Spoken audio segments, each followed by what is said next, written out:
Hey guys, আমি প্রিয়াঙ্কা চলে এসেছি। প্রিয়াঙ্কাস লাইফে তোমাদের সবাইকে স্বাগত জানিয়ে শুরু করছি নতুন বলবো। ঘড়িতে এখন 1টা বাজে আর এখন থেকে আমি স্টার্ট করলাম ব্লগটা, কারণ সবই বলবো, তো তার জন্য স্কিপ না করে ভিডিওটা পুরো দেখতে হবে।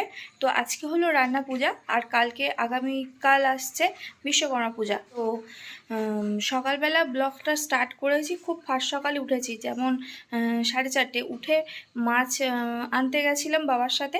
তো ওই ব্লগটা আমি পোস্ট করে দিয়েছি, কারণ তা না হলে প্রচুর বড় হয়ে যাচ্ছিল। তো এখন থেকে আবার ব্লগটা স্টার্ট করলাম। চলো কি করছি সবই তোমাদের সাথে শেয়ার করব।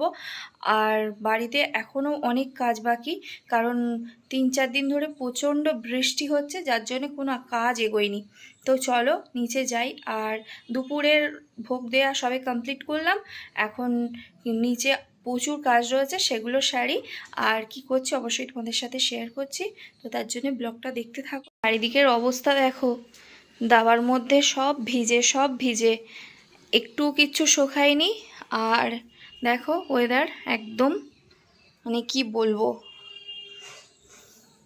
তো নিচে চলো, ঠাকুর ঘরের কাজ প্রায় কমপ্লিট হয়ে গেছে, এখন নিচে যাই। আরও কিছু বাকি ছিল, তো এগুলো পরে করব, গোছাবো।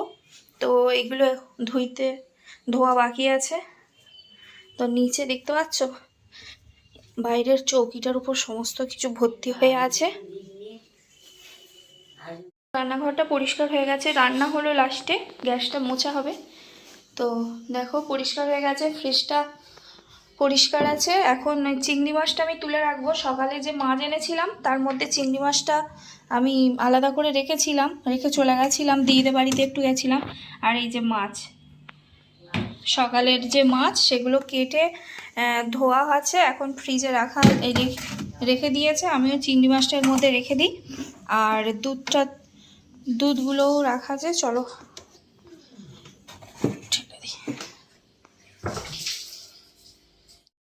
রাতে পুরো ব্লিচিং দেওয়া, এবার ধুয়ে ফেলা হবে, প্রচণ্ড শেতলা হয়েছিল। তো আর এদিকে সবজিপাতিগুলো বার করা হয়েছে, সব ধুয়ে নেওয়া হবে। এই নারকেলগুলো ছাড়ালাম, তো নারকেলও লাগে, নারিকেল ছাই হয়। আর ওই যে হাঁড়িটা রয়েছে ওখানে, ওটা ধুইতে হবে। তো অনেক কাজ বাকি। আর এখানে দুপুরের খাবার কি রান্না হয়েছে, তো যখন খাবো তখন তোমাদেরকে দেখাবো। আর ঘরদোর প্রচণ্ড অগোছালো, দেখো চারিদিকে পরিষ্কার করা হয়েছে। তো গাইস দেখো, কাজ করতে করতে এতটাই খিদে পেয়েছিল, এখন খাওয়া দাওয়ার পরে মনে হয়েছে যে আমার ভিডিও করা হয়নি। তো মা বাবা আমি তিনজনেই খেতে বসে গেছি, এখন খাওয়ার প্রায় লাস্ট। তো এখন খাওয়া দাওয়া করে নিয়েছি আর টিভি দেখতে দেখতে খাচ্ছিলাম। তো গাইস চলে এসেছি আবার। তো বাড়িতে আজকের এত কাজ, খাওয়া দাওয়ার পরে প্রচুর কাজ ছিল। আর দেখো জামা কাপড় শুকাচ্ছে না, ঘরে এনে দিয়েছি। তো স্নান করলাম। তো যে সকালেও একবার করেছিলাম, তো আবার সব কাজটা শেষ হয়ে গেল, এখন স্নান করে নিয়েছি। তো আবার কি কাজ আছে দেখি। আসলে একা একা ভিডিও করছি, আবার এত কাজের মধ্যে, তো তাই জন্য সবটা হয়তো তোমাদের সাথে ঠিকঠাক দেখাতে পারছি না। তো যাই হোক, চলো ব্লগটা দেখতে থাকো। সন্ধ্যাবেলা তো প্রচুর কাজ আছে, আর রান্নাবান্নাও আছে, তো সবটাই তোমাদের সাথে শেয়ার করব। তো চলো দেখতে থাকো ব্লগটা। সবজিগুলো এখন কেটে নেব। এই যে গামলিতে জল নিয়ে নিয়েছি, আর গামলি ভর্তি সবজি।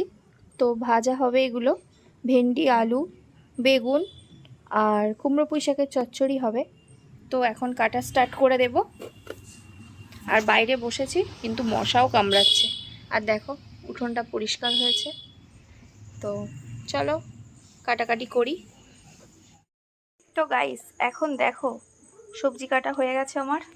সন্ধ্যা দিতে গেছিলাম, এখানে নারিকেল কোড়ানো হবে। কি চা নিচ্ছি। আর এই যে সবজি কেটে রেখেছি, বেশি কথা বলতে পারবো না। তো এখানে মা পুজো দিয়ে দিয়েছে, আর রান্না হবে। এখানেও সবজি কাটা আছে, এই যে। তো দেখো গোছানো পুরোটাই। চায়ের কাপ নিয়ে সোজা চলে এসেছি রুমে।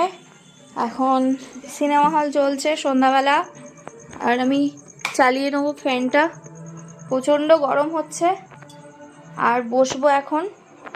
তো গাইস এখন বসলাম, মায়ের চা খাওয়া হয়ে গেছে। আমি সন্ধ্যা দিতে গেছিলাম, মা খেয়ে নিয়েছে। আর আমি ঠাকুরের ভোগ তুলে তারপর আসলাম, আর তার মাঝে মাঝে একটু ভিডিও করছি। তো এখন চাটা খাই, প্রচণ্ড মাথা ধরেছে। আর একটু পরে যাব গাইস। তো বন্ধুরা, আর একটু পরে আবার যাব চাম্পাহাটিতে, কারণ বাবা যেতে বলেছে।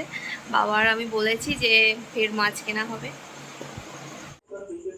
মা রান্না বসিয়ে দিল, তো এখন সবজিগুলো দিচ্ছে, দেখো।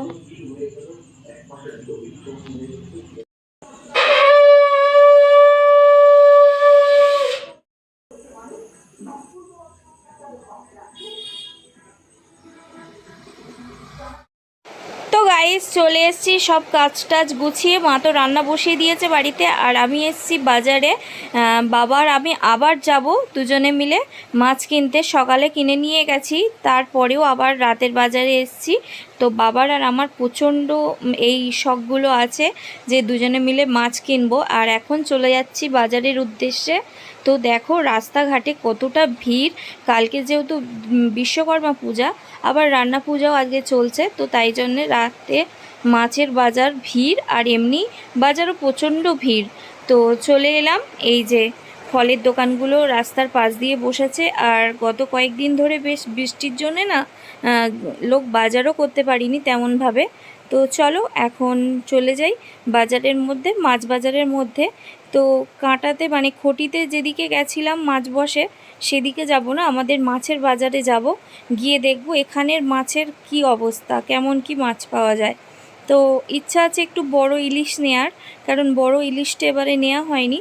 তো ছোট ছোটই পেয়েছিলাম, তা তো তোমাদের সাথে শেয়ার করেছি। তো দেখো গাইস, বড় ইলিশ পাইনি, তো কাতলাটা ভালো লাগলো। এগুলো আবার দেশি কাতলা না, তো এই কাতলাই একটা নেব। তো চলো এখন কাটিয়ে নিচ্ছি, আর নিয়ে বাড়ি চলে যাব। বাজার থেকে যে মাছটা কিনে এনেছি সেটা এখন ঢেলে নেব। তো মাছটা কেটে এনেছি, ভালো বড় ইলিশ পাইনি, ওই জন্য আবার একটা কাতলা নিয়ে এসেছি। যদিও ওটা দেশি কাতলা নয়, সকালের ওটা ছিল দেশি কাতলা। তো এই যে এনেছি। ঘড়িতে এখন 10টা, রাত 10টা। এখানে কাঁচা ইলিশের ঝোল বসিয়েছি। তো দেখো রাতের খাবার এটা। মা এখানে মায়ের রান্না করছে, প্রায় হয়ে এসছে রান্না। পায়েস করছে, আর চচ্চড়ি বাকি হয়ে গেছে, অল্প অল্প রান্না তো। আর আমি এখানে খাওয়ার রান্নাটা করছিলাম। মাছটা এখনও ভাজা হয়নি, লাস্টে মাছ ভাজবো। আর এইটা রাতের খাবো বলে কলা ভাজা আলু ভাজাটা রেখেছি। এই যে রাতের রান্নাটা হয়ে গেলেই মানে ভেজে নেব। তো চলো আবার আসছি, ঝোলটা ফুটুক। আর এটা খেতেও প্রচণ্ড টেস্ট হয়, আর স্পেশালি আমার বোন খুব ভালোবাসে এটা। মাছগুলোও ভাজা ছিল, দিয়ে দিই। তো গাইস ঘড়িতে এখন 11:30 বাজে, আর মায়ের রান্না করা কমপ্লিট। মা জল চৌকি দিয়ে পুজো দিয়ে দিচ্ছে। আর আমার ক্যামেরাটা ঘোলা হয়ে গেছে, কেন বুঝতে পারছি না, মানে আগুনের সামনে নিয়ে গেছিলাম বলে দেখো ঠিক হচ্ছে না। তো চলো, মায়ের পুজো টুজো হয়ে গেছে, এখন খেতে চলে এলাম ঘরে। বাবা খেতে বসে গেছে, আমি মায়ের ভাত আমার ভাত বেড়ে রেখেছি। তো মায়ের তো সব কাজ কমপ্লিট হয়ে গেছে, এখন আমি খেতে বসে যাচ্ছি। আর এই যে আবারও ক্যামেরাটা ঘোলা হয়ে গেছে, কি যে হচ্ছে। তো এবার ঠিক হয়েছে। আর আমার মাছ ভেজে আসতে অনেকটা টাইম লেগে গেছিল, তো মারও সেই ফাঁকে হয়ে গেছে। তো চলো এখন খাওয়া দাওয়া করে নিই, আর বাবাকে তরকারি দিয়ে দিই, আমি একটু তরকারি নিয়ে নিই। আর ঝোলটা প্রচণ্ড টেস্ট হয়েছিল। তো মাও খেতে আসবে, মা একেবারে রান্নাঘরে তালা দিয়ে তারপরে আসবে। আর আজকের ভিডিওটা এখানে শেষ করছি। সবাই ভালো থেকো, সুস্থ থেকো, প্রিয়াঙ্কাস লাইফের সঙ্গে থেকো। ভিডিওগুলো ভালো লাগলে বেশি বেশি করে লাইক শেয়ার করে চ্যানেলটা সাবস্ক্রাইব করে পাশে থেকো। যারা ফেসবুক পেজ থেকে দেখছো তারা পেজটা ফলো করে নিও। Bye bye.